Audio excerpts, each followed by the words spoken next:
Yan, kanya-kanya na tayo. Wawa ng Diyos. So, nagbalikan na po kami.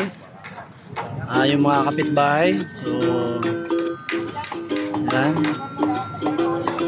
So, ito ay, yan yung mga guhit na yan ay yung sukat ng bahay, kung anong sukat dati nila. So, yun na rin. Ito ay pansamantala lang. Kaya may pera, so tibayan na.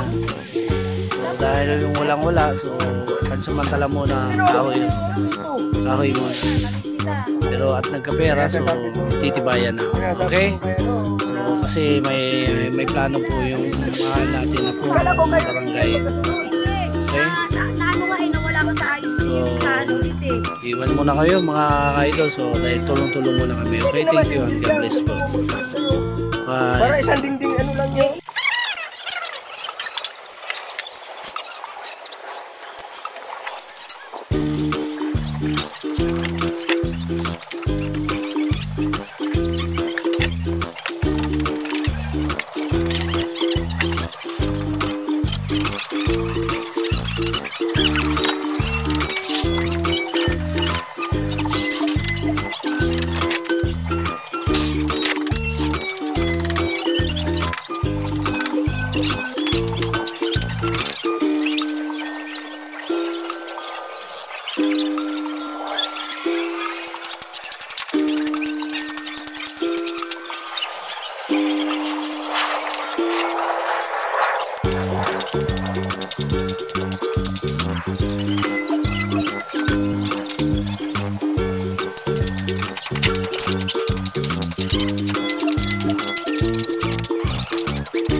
So thank you mga ka-idol.